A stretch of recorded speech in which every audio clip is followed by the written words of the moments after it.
pagharap sa mga hamon ng makabagong henerasyon ayon sa banal na kasulatan. Marami pong nagsasabi at ito ay binabanggit din ng atin pong mga eksperto na kung saan ang ating henerasyon po ngayon ay madali pong na-impluwensyahan ng tinatawag nating social media, ng teknolohiya. Kulang sa tiyaga, sensitibo sa puna, ibig sabihin masyado na pong maramdamin, masyado na pong matampuhin, at minsan ay kulang na sa tinatawag nating paggalang sa otoridad, paggalang po doon sa mga magulang o paggalang doon sa kinaukulan. Ngunit, tandaan po natin mga kapatid, mahalaga po dapat nating tandaan na ang bawat henerasyon ay meron pong tinatawag na lakas at meron pong kahinaan.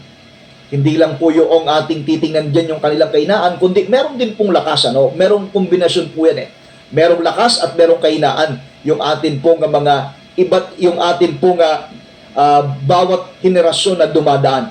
Now, bilang Kristiyano, bilang mananampalataya, ang atin pong layunin ay hindi lamang upang punahin, hindi lamang upang pagsabihan sila, kundi sila'y gabayan sa katotohanan at pag-ibig.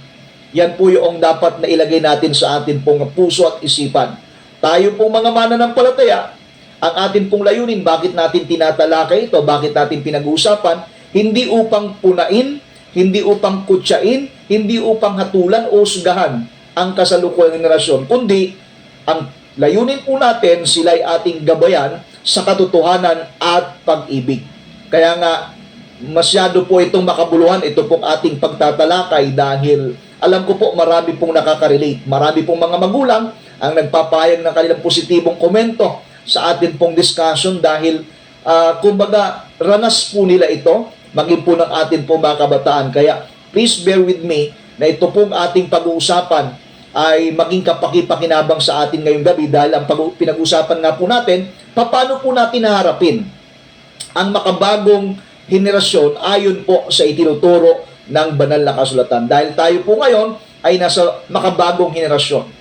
Maaaring yung mga nanonood po sa atin ngayong gabi na mga ipinanganak 70s, 80s, 90s, or sabihin natin, mayroon po rito 60s, mayroon pa rito 50s ipinanganak, na kung saan masyadong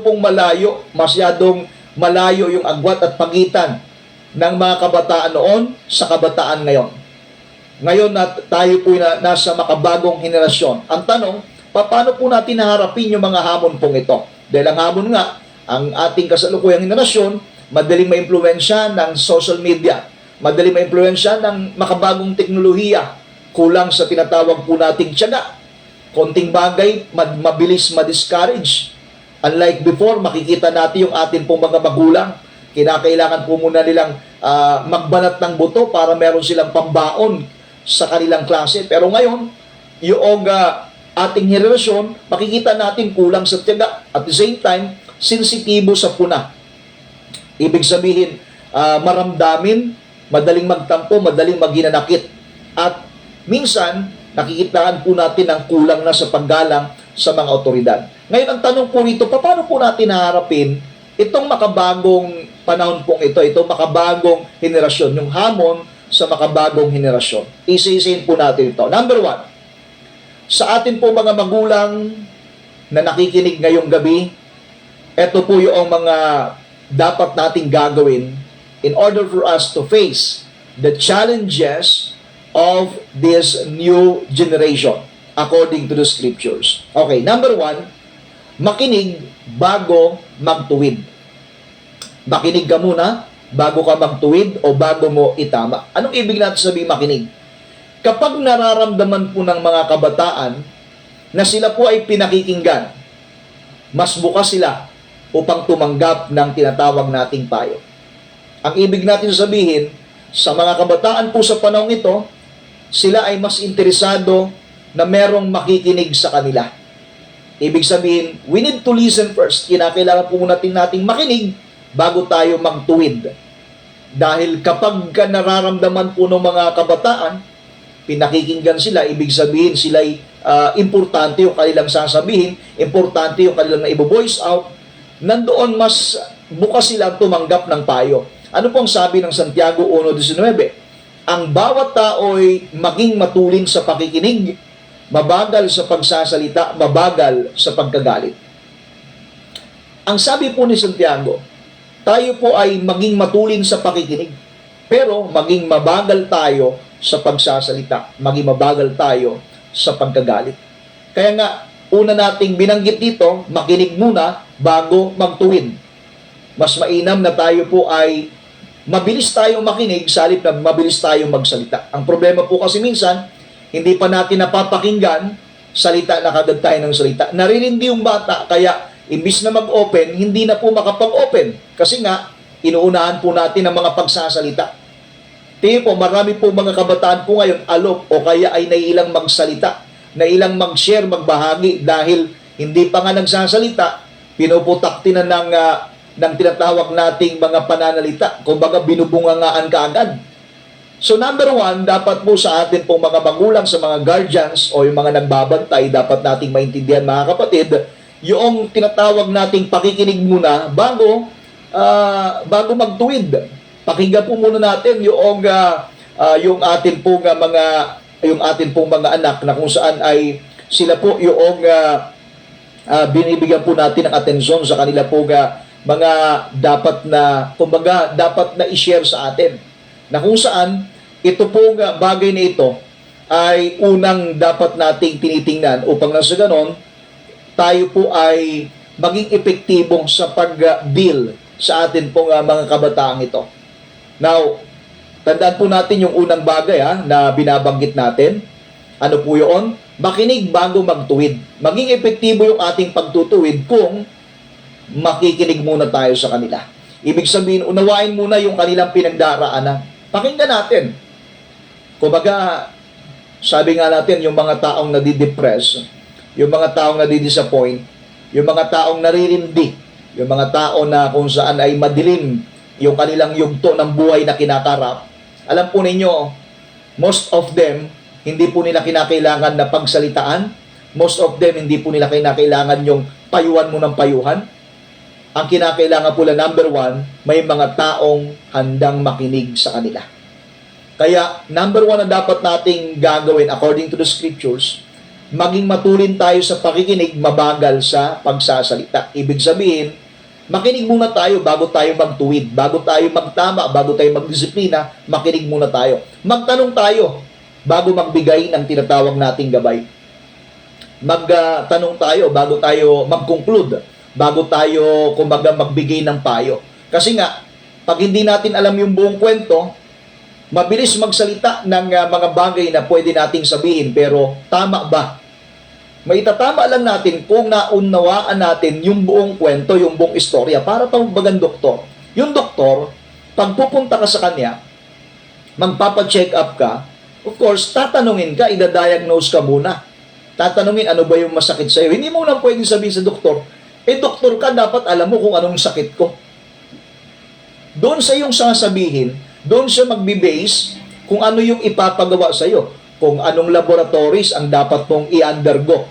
So, ibig natin sabihin, magtanong muna bago magbigay ng konklusyon.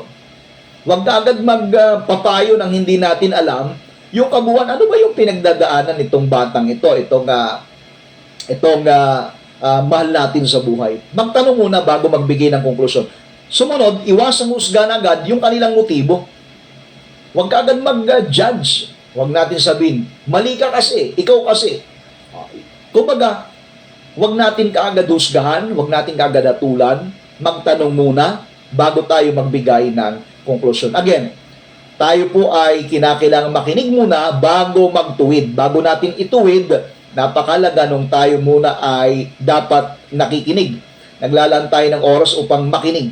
Pangalawa, kinakailangan po nating establish muna yung ating relationship.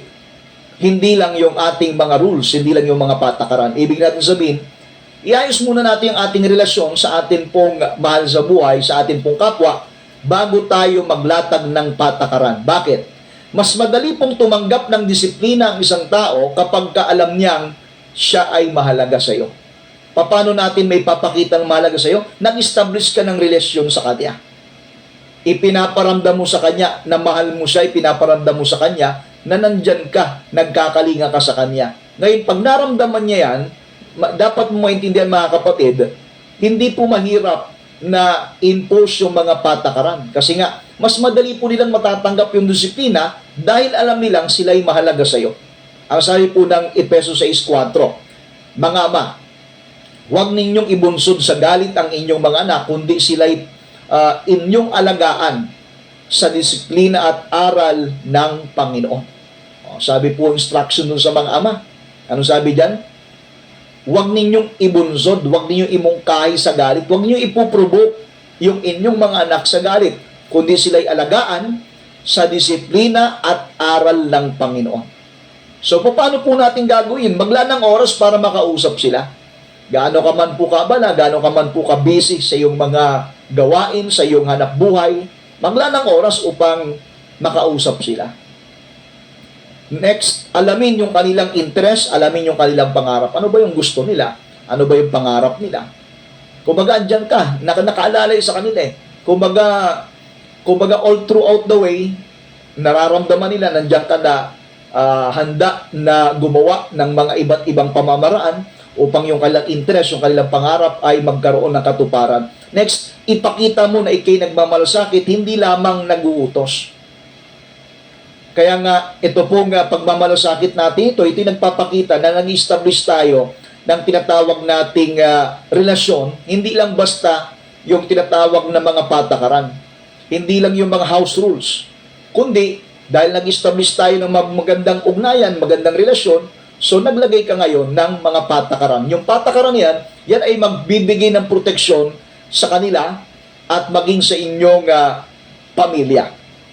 Now, pangatlong pamamaraan kung paano dapat natin harapin itong makabagong henerasyon. Ito yung pangatlo, maging mabuting halimbawa. Be a good example. Bakit? Mas malakas na impluwensya, mas malakas ang impluwensya ng gawa kaysa sa salita. Again, bakit kinakailangan po tayong magpakita ng mabuting halimbawa? Mas malakas po kasi yung impluwensya ng gawa kaysa sa salita. Action speak louder than words. Yung iyong mga ginagawa, yung iyong pagpapakita ng mabuting halimbawa, yun ay epektibong pamamaraan upang makapagturo ka sa kanila dahil ikaw ay nagiging modelo. Ikaw ay nagiging huwaran dahil ikaw ay kanilang sinusundan. Ibig natin sabihin, kung ano yung iyong ginagawa, yan ay nag-iiwan ng marka sa kanila. At the same time, kapag nagiging mabuting halimbawa, susundan po nila yan. Kapag ikay marunong gumalang, gagalang din po yung mga yan. Kung ikaw ay disiplinado, magkakaroon din po yan ng disiplina sa kanilang sarili. Kapag ikay malinis, magiging malinis din yan. Ibig natin sabihin, kung ano ang nakikita ng mga bata sa nakatatanda, yun yung kanilang gagawin. Yun yung kanilang gagayahin. Isipin po kasi nilang tama yung iyong ginagawa.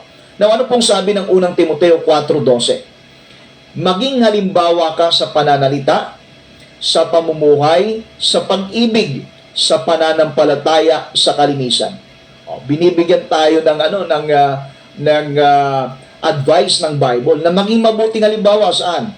Sa pananalita, sa pamumuhay, pag-ibig, pananampalataya, at kalinisan. Ibig sabihin, ipakita po natin yung respeto na nais nating matanggap. Sabi nga po sa kasabihan sa English, if you expect respect, be the first to show it. Kung ikaw ay umaasang irespeto, ikaw muna yung dapat magpakita nito. Kumbaga, ipakita natin yung respeto na nais nating matanggap. Kasi nga, ang buhay po, meron tayong tinatawag na prinsipyo. Kung ano yung itinim natin, yun yung ating aanihin. Sa sanlibutan, ang tawag po yung karma. Kung ano yung ginawa mo, babalik sa'yo. Kaya nga, kung nais mong respeto, matutut kang rumispeto. Kasi nga, kung ikaw ay hindi marunong rumispeto, kung hindi ka marunong gumalang, paano ka naman igagalang? At ano yung karapatan mong tumanggap ng pagrespeto at paggalang kung ikaw mismo ay hindi ka marunong gumalang? So yan po yung lesson dyan. Next, maging tapat at responsable. Pag pinag-usapan po natin itong pagiging mabuting halimbawa, maging tapat at responsable. Yung katapatan at yung pagiging responsable, yan po ay nagpapakita ng mabuting halimbawa. Kumbaga, ikaw ay meron kang integridad, ipinapakita mo sa mga anak mo na kapag hindi sa kanila, huwag papakialaman. isusoli kapag kayo. Ibig sabihin, andun po yung katapatan, andun yung pagiging responsable. At pag pinag-usapan natin ang pagiging responsable, kasama po dyan yung pagiging accountable. Anong ibig sabihin ng accountable? Yung ikaw ay marunong umamin ng pagkakamali kapag ka ikaw ay nagkakamali. O, di ba? Yung salitang sorry, yung salitang ay pasensya na ha. Yung salitang sorry, hindi po yan magiging kabawasan ng iyong pagkatao. Dahil kung nagkamali, mas mainam na magsalita o kayo magsabi ng sorry kung nagkamali. Dahil bilang tao, we are prone to mistakes. Meron talaga tayong mga panahon pagkakataon nagkakamali. At alam niyo po yung isa sa nagiging mabuting halimbawa kapag ikay marunong umamin, pag marunong kang humingi ng sorry, humingi ng tawad, alam po ninyo, yan ikay nagiging modelo. Kasi nga, paano yung mga anak natin kapag nagkamali? Kung ikaw hindi marunong humingi ng tawad pag nagkakamali, huwag mong asahan yung mga bata ay hingi din ng tawad pag sila nagkakamali. Kasi nga, maging model tayo. Pinag-usapan po natin paano natin harapin itong mga hamon ng makabagong henerasyon. Kasi nga, nasa bago tayong henerasyon, kaya kinakailangan natin ng gaway ng salita ng Diyos kung paano po natin ito harapin. Now, nasa pang-apat na po tayong pamamaraan paano natin harapin itong makabagong henerasyon. Yung turuan po natin sila ng pananagutan. Teach them accountability or teach them to become responsible children, responsible person. Maging responsableng mamamayan, turuan po natin sila. Ang pananagutan, tandaan niyo po ito ang pananagutan ay humuhubog ng mabuting ugali at karakter. Kapag binigyan natin silang pananagutan, pag sinabing pananagutan, meron silang responsibilidad, meron silang tungkulin na dapat na gagawin. Kumbaga, wag nating turuan silang maging tamad. Bigyan natin sila ng trabaho, bigyan natin sila ng tungkulin, bigyan natin sila ng responsibilidad. Kaya nga, tingin po, may mga magulang puro reklamo na nahihirapan, napapagod. Bakit gagawin mo lahat? May mga anak na pwede mo silang i-delegate, pwede kang mag-utos sa kanila, bigyan mo sila ng pananagutan dahil, tandaan nyo po, yung pananagutan, yan po yung huhubog ng mabuting ugali at karakter. Turuan mo magluto. Tingnan po, noong panahon, siguro yung mga nanonood sa ating mga medyo matured na, noong panahon, 4 na taong gulang pa lang, marunong magsaing. Ngayon, high school na, hindi pa marunong magsaing, hindi marunong magluto ng ulam. Nakakalungkot yan, nagprito ng itlog, tutong pa. O, tinayin niyo po, bakit? Kasi nga, na-spoiled na baby. Turuan po natin ng pananagutan dahil yan ang huhubog ng kanilang ugali at karakter. Tinayin po ang sinabi ng ikalawang Tesalonica 3:10. Ganito po ang ating mababasa. Kung ang sino man ay ayaw magtrabaho, huwag din siyang kumain. O, sabi ni Pablo, ang tamad ay huwag kumain, huwag pakainin. Kaya dapat nating maintindihan, turuan po natin yung mga bata ng pananagutan, maging responsable sila. Huwag nating bibihin parang, huwag mong kaawaan. Na ibig natin sabihin, hindi mo naman minamaltrato yan. Pag sinabi mo, anak, ito yung dapat mong gagawin ikaw, dito ka sa kwarto, maglilinis ka, ikaw doon ka sa kusina, ikaw doon ka sa labas. Meron silang dapat na pananagutan, tuturuan natin sila. Kumbaga, nakaprogram sa isipan nila na pagkagigising sila sa umaga, of course, magpipray. Ano yung tungkulin na dapat nilang gagawin? Yun po ay huhubog sa kanilang karakter. Hindi yung maghapon nakahilata, hawak ang cellphone, walang nagagawa, walang ginagawa, asa lahat sa magulang. Turuan po natin ng pananagutan. Bigyan po natin sila ng responsibilidad. Bigyan natin sila ng tungkulin. Turuan po natin silang harapin ang bunga ng kanilang desisyon.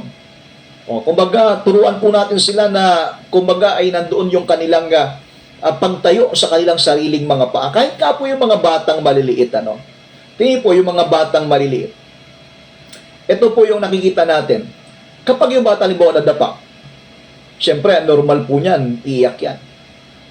Pero pag nakita nyo pong hindi naman ganun kagrabe yung kanyang pagkabagsak, parang medyo napadulas na konti, hayaan mo siyang tumayo sa kanyang sariling paa. Bakit? Kasi nga, doon tinuturuan natin na yung bata kapag nadapa, dapat bumangon ka sa sarili mo mga pa. Ibig natin sabihin, tuturuan natin sila ng kanilang pananagutan. Pwede ka namang tumayo. Ang problema ito, konting bagay, nag-react agad yung magulang, ay kawawa naman yun ako, bubuhatin ka agad.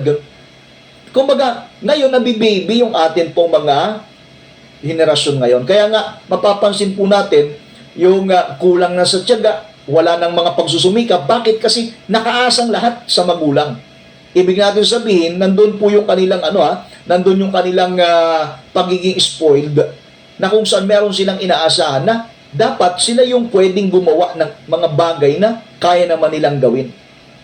Kaya nga, yung mga magulang, malaki po ang responsibilidad na nakaatang sa balikat na kung saan, tingin po, yung paghubog ng disiplina ng mga bata nagpapasimula sa ating mga magulang. Kaya kapag hindi disiplinado yung mga magulang, asahan po natin yung mga anak ganun din. Dahil yun po yung nakikita sa kanilang mga magulang. Kaya nga, tinuturuan dapat natin yung atin pong mga anak ng kanilang pananagutan, maging responsable. Natutuwa tayo doon, nakaka-challenge yung mga bata na, alam po yun, naghanap buhay, nandun sa eskwela, nagtitinda ng kakanin. Bakit? Ang purpose niya may pambaon kinabukasan.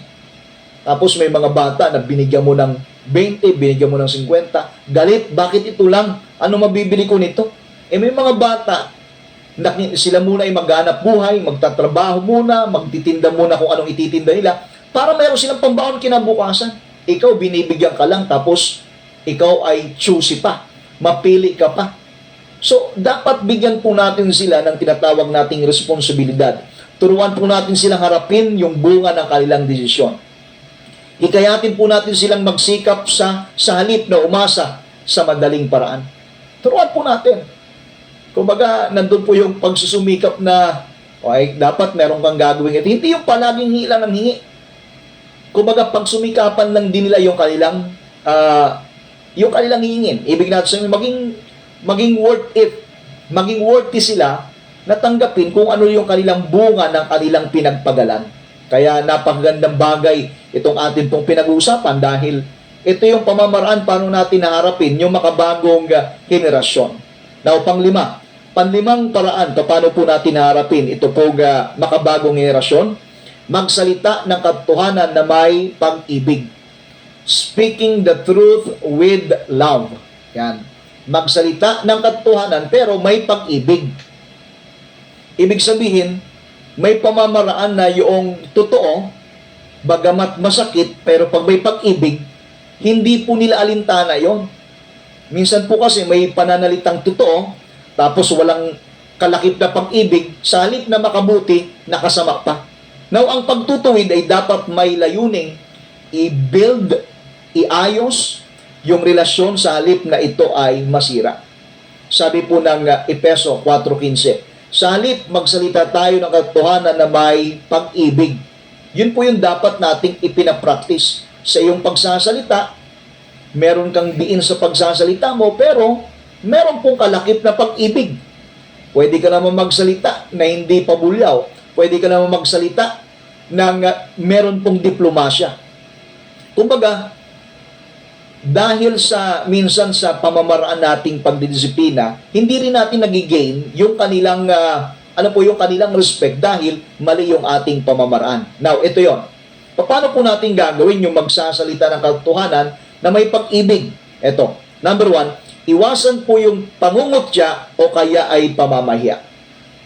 Yan po yung number 1, wag mong gagawin sa iyong anak. Kung ikay may anak, kung ikaw may apo, wag mong ipapahiya yan sa harapan ng kaniyang mga kaibigan. Dahil pag ginawa mo yan, yan ang magiging dahilan o magiging daan.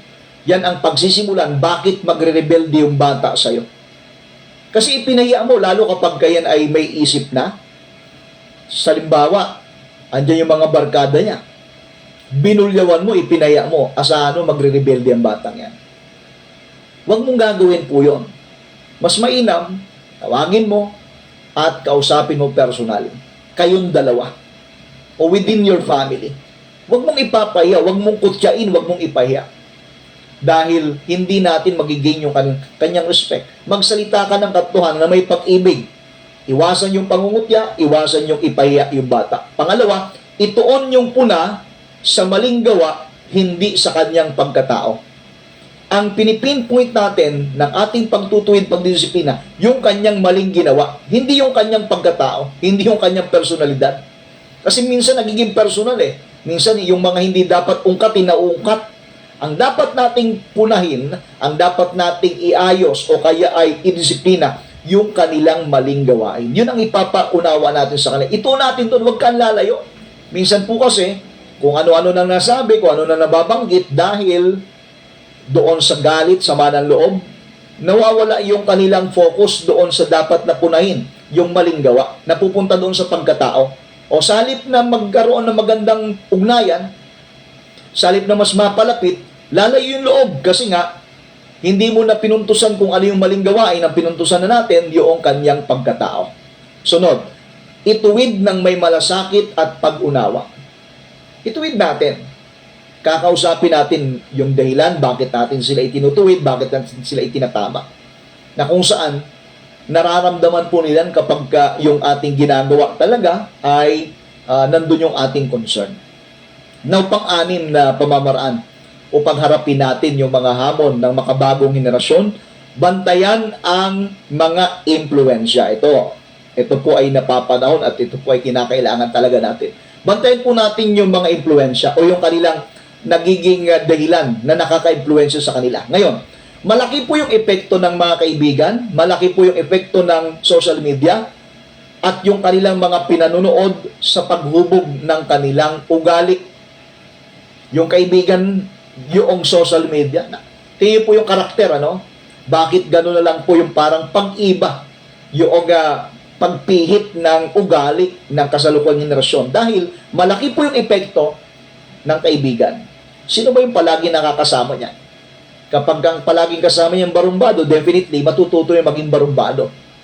Kapag mabisyo yung kasama niya, definitely matututong magbisyo po yan. Malaking epekto ng kaibigan at malaki din po yung epekto ng social media.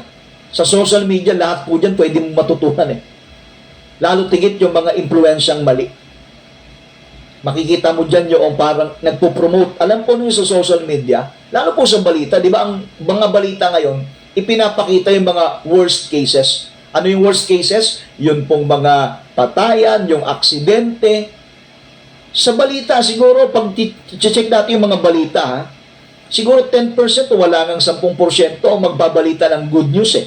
Ibinabalita dyan yung sino na aksidente, anong nangyari, mga na-scam. Yun po yung mga binabalita, mga negatibo. Tingin po, na-absorb natin yung mga negatibo sa paligid natin na hindi tayo nagbabalanse, hindi natin binuvoice out sa Panginoon. Alam po niyo yung naglalaman ng totoong mabuting balita, banal na kasulatan, ang Biblia. Ang Biblia, yan po yung naglalaman ng mabuting balita. Kaya pag ikaw ay bombard na, ibig sabihin overwhelmed na ng mga negatibong kaganapan sa mundong ito, bumalik ka sa salita ng Panginoon dahil ang salita ng Panginoon, yan ang naglalaman ng mabuting balita. Now, ano pong sabi ng unang Korinto 15:33? Huwag kayong padaya. Ang masasamang kasama ay sumisira ng magagandang pag-uugali. Tingnan po nyo, kung yung masamang nakakasama po natin, lalo po ng atin po mga anak, yan ay sisira ng kanilang magandang pag-uugali. Kaya piliin sa mga kabataan na nakikinig, nanonood ngayong gabi, piliin natin yung barkada. Piliin mo yung barkada na kung saan dadaling ka sa kabutihan, hindi ka dadalhin sa kapamakan. Now, hikayatin po natin silang pumili ng mabubuting kaibigan. Hikayatin natin silang pumili ng mabuting barkada. Turuan po silang maging mapanuri sa kanilang papanoorin at kanilang babasahin. Hindi po lahat ng nandyan sa social media ay dapat mong panoorin. Sasawayin mo yung bata kapag, ano yung pinapanood mo? Mali yan. Alisin mo yan. Kapag may mga application dyan na hindi ka nais-nais, burahin yan. Ipabura mo yan. Dahil yan po ay magiging banta. Yan ay magiging threat sa kanila. Turuan po natin silang maging mapanuri. Huwag yung basta-basta. Lalo po yung mga kabataan, sila po yung mga nasa curiosity. Nandun po yung kanilang pagiging mausisa. Parang gustong subukan yung lahat at gustong tingnan kung ano ba yung nasa loob. So, anong point natin dyan? Turuan po natin silang maging mapanuri sa kanilang napapanood at sa kanilang nababasa. And, gabayan sila sa paggamit ng teknolohiya na may karunungan. Tandaan po natin, yung technology na hawak natin dapat hawak natin yan. Hindi sila dapat yung may hawak sa'yo. Para po bagang yung pera. Yung pera dapat tayo po yung may hawak. Huwag yung pera ang hahawak sa atin. Ganon din po yung technology. Yung technology, yun pong mga gadget na meron tayo, dapat tayo po yung may control dyan. Hindi sila yung magko-control sa atin. Now, pangpito. Pangpitong pamamaraan upang ating harapin yung hamon ng makabagong henerasyon, ituro ang kapakumbabaan. Teach them humility. Sa panahon po ngayon, maraming naghahangad ng pansin, naghahangad ng pagkilala, naghahangad na maging tanyag, at dapat ipakilala po natin sa kanila yung kahalagahan na sila'y matuto ng pagpapakumbaba. Dahil ngayon po yung pagalingan, pasikatan, kasi gusto maging spotlight, maging highlight, maging star. Pero turuan po natin yung atin pong mga anak, yung sa tinatawag nating kapakumbabaan. Ang sabi po ng Pilipos 2:3, sa kapakumbabaan ay turing ng bawat isa ang iba ng higit kaysa kanyang sarili. Pag nagpapagalingan, huwag ka nang kumbaga sabihin mo, okay, sige na, kayo na magaling. Huwag kang kumbaga, yung magpapagalingan, walang katapusang kwento po yan eh. Turuan po natin silang magpakumbaba dahil tandaan niyo po, walang natatalo sa pagpapakumbaba. Pag ikay natuto magpakumbaba, ikaw ay palaging panalo po dyan. Turuan po silang maglingkod sa iba. Kasi yung pag sinabi nating pagpapakumbaba, hindi lang tayo nakatingin palagi sa sarili natin. Turuan natin yung mga anak natin na maglingkod sa iba, tumulong sa atin pong kapwa, kung ano yung pwede nating may tulong. Natutuwa tayo doon sa mga bata na marunong mag-share. Kapag meron sila, nagbabahagi sila sa kanilang kapwa. Nandun po yung kanilang pag-assist, pag-alalay. Doon sa mga magkakapatid, di ba?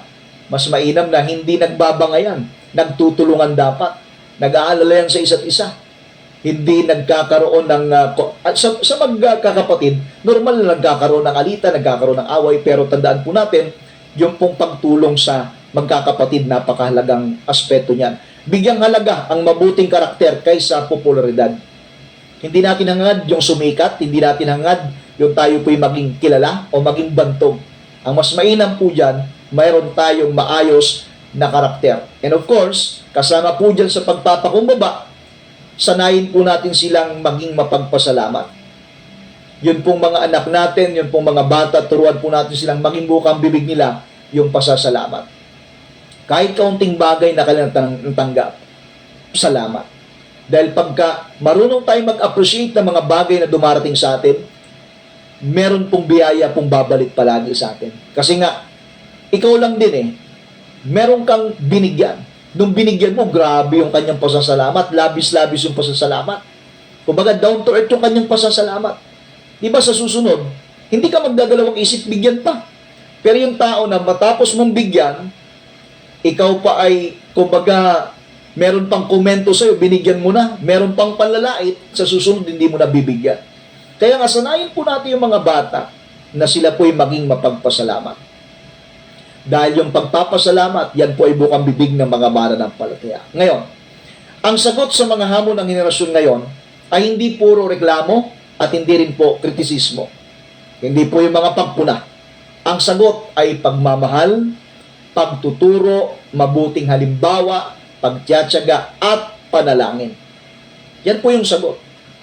Kaya kung nais po nating mahubog at harapin natin ng maayos yung hamon ng makabagong henerasyon ngayon, pairalin po natin yung pagmamahal, pairalin po natin yung pagtuturo, tiyagaan po natin, pairalin po natin mabuting halimbawa, at pairalin po natin yung pananalangin.